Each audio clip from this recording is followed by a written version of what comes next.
What I've been telling all the students that we talk to is if you're undocumented and you grew up in Virginia, you definitely want DACA, okay? Because you get you're lawfully present for the 2 years that it's in effect. It can be renewed over and over again, at least until it's killed by a subsequent administration, which hopefully it won't be. DACA recipients get work authorization and the Social Security number. Here in Virginia, like we just discussed, existing Virginia law, when Deferred Action was announced on June 15, 2012, said that anybody with Deferred Action met the legal presence requirement for driver's license in Virginia. So that's huge.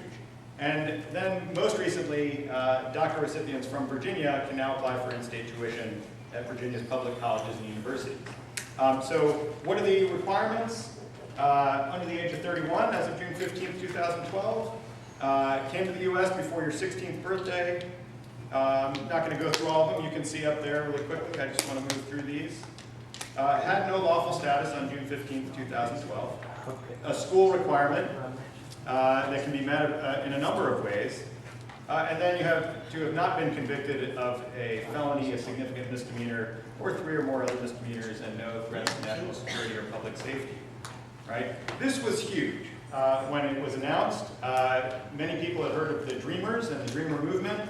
These are the students brought here at a young age who have grown up in the U.S. and are undocumented with no way to adjust their status until this program was announced. And there had been a piece of legislation on the federal level called the DREAM Act that looked like it might pass, came painfully close to passing a few years back, and when it failed, the movement, to its great credit, after a very short period of sadness and frustration, remobilized and just became even stronger than before, and finally convinced the Obama administration to announce this executive announcement, or to take this executive action and announce deferred action for childhood arrivals. These are the latest numbers. As of March 2014, more than 500,000 DACA applications have been approved nationally. 10,100 applications from right here in Virginia have been received, and of those, 8,650 have received DACA approval. That doesn't mean that the rest of those have been rejected. It just means they haven't been approved yet. I know there are a lot of programs locally and around the state that have been assisting these students in filing their DACA applications. The long waiting times have gone dramatically down, and they're turning them around pretty quickly right now. I think there's a short window here before the renewals start coming in, and at which time they'll probably start taking longer again. But, so DACA and in-state tuition. And this is exciting and wonderful here in Virginia. And it's exciting and wonderful for a couple different reasons. One of the reasons it's exciting and wonderful is that it is one of the best examples, I think, in the immigrant advocacy effort statewide in several years, where there was a target, there were a bunch of different strategies coming from all different sides, from different groups, different coalitions, different community groups, all coming at this issue and elevating the profile of the issue. You had a multi-year legislative campaign that got everyone thinking about, wow, what about these students? And I just, I'll never forget the first time one of the students that we took to the General Assembly got up there and said, you know, I've grown up here in Virginia, my dream is to go to JMU and then on to medical school. And she's testifying in the General Assembly, speaking to this panel of delegates, and she gave just stirring testimony that ended with her saying basically, and if I'm not a Virginian, I don't know what I am, right?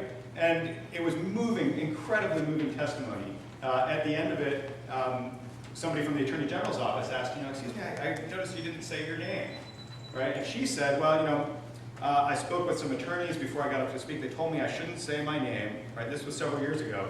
So they told me I shouldn't say my name, but my name is, and she said her name, and I am not ashamed, right? And it was the first time in Virginia. I mean, it was just, at that moment, those of us who've been working these issues were like, okay, this is gonna happen eventually, right? If she can say that, and then it's been picked up by Isabel Castillo, who's now with Virginia Organizing, over in Harrisonburg who was the first student in Virginia that came out and really said, I'm undocumented, I'm unafraid. And the effort was a multi-year effort. In, I guess, in the last few years, there had been legislation that had been killed in the House of Delegates, as we talked about, as to happens with many good ideas. Didn't advance far at all. But what we were seeing is in some of the subcommittee hearings, there was no opposition at all to the bill that would grant in-state tuition to some of these students. Back in December, our program started hearing from a bunch of students who had received DACA, who were in school, and actually I'm delighted to be able to introduce Ramiro Vasquez in the back, was one of the plaintiffs who filed a lawsuit. Another that also played a role. Another key thing and a clear sign that elections matter is that we had Attorney General Mark Herring in office, and on April 29th, 2014, he made an announcement that students who have deferred action for childhood arrivals here in Virginia are eligible for in-state tuition. It was a great victory here in Virginia, and the credit is shared by many individuals and groups around the state. I want to talk about it really quickly. If students need to apply for in-state tuition, and this is especially for the teachers who are here, since we had a couple who said they were teachers, no one's tuition status will be upgraded automatically. And this is the key thing that everybody needs to understand, okay? In order to get in-state tuition, you need to show that you're domiciled in Virginia. And what that means, and you have to have been domiciled in Virginia. Domiciled is the present intent to remain indefinitely in Virginia for 1 full year prior to the first day of class. And so what's super important, especially for educators and other folks working with the community, okay, students with DACA, or students who are undocumented, should not wait until they graduate from high school to apply for DACA, okay? They should do it as soon as they can, all right? Because it's going to be a full year. We don't want folks graduating saying, I want to go to college and I have DACA, so I'm going to get in-state tuition, and then applying. There'll be the delay for the application, and then another full year that they have to have had DACA and been living in Virginia and meet all the other requirements before they can get in-state tuition. A lot of other statuses may be eligible for in-state tuition as well. The bottom line, though, is if you grew up in Virginia and you have DACA, you should be able to get in-state tuition status in Virginia. And please let students know they need to keep trying until they're successful. And by that I mean, if they go to the registrar's office of their community college and they have DACA and they're told, oh, I'm sorry, you don't have what we need to be able to grant you in-state tuition status, okay, they need to talk to an attorney. They need to keep trying because they should be getting in-state tuition if they have DACA and meet all the other requirements. I'm excited to report that of the registrars that we've talked to, there is excitement that they're able to offer in-state tuition to this group of students. And most of the ones that we've spoken with, they know about it, they're looking for folks, and they're really excited about it. The other issue that's coming up with DACA right now, it's good for 2 years at a time, which means that the first students are starting to become eligible for renewal of their DACA. The requirements are, the best place to go is on the USCIS.gov website, and there's a little search bar in the corner that says, what are you looking for, right? If you just put renew my DACA, or something that has DACA and renewal, there'll be a bunch of choices, and you can click on it and you will see what the requirements are. And basically, if you've been here, you haven't left without, or you've left with approval, and you haven't been convicted of any serious crimes or the same criminal requirements as before, you should be able to renew your DACA pretty easily, filing the same forms. The guidance is that you should apply to renew DACA 4 to 5 months before your DACA expires. But not more than 150 days. If the application comes in more than 150 days before, they say they're just going to return it to you. So that would be a waste, right? So don't tell DACA students that they should apply 6 months out. Go for 4 to 5 months so they can get quick processing. Let's see, and then once they have the renewal, they need to just go to the registrar's office. Please tell folks if they haven't applied for DACA yet, they should apply again. That's what I was talking about earlier. And perhaps the most important thing for those of us who either have DACA or are working with DACA students,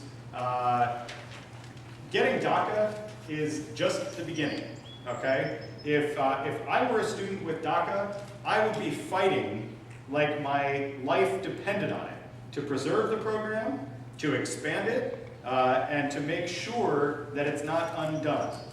There is a petition going around, Rep. Daryl Issa, I think, from California, a Republican representative, who's circulating a sign-on letter to his colleagues to deport DACA recipients, okay? That needs to be pushed back against, and these are some of the fantastic ways that people can get involved. This is just a list. I'm sure I'm missing some in addition to the groups that are here. Dream Activists Virginia, National Immigrant Youth Alliance, Dreamers Moms Virginia, an incredibly courageous group of mothers of DACA recipients who are pushing to expand DACA and preserve it. The Virginia Coalition of Latino Organizations, Mason Dreamers, the Dream Action Coalition, plenty of ways to get involved. I think that's about it. Yeah.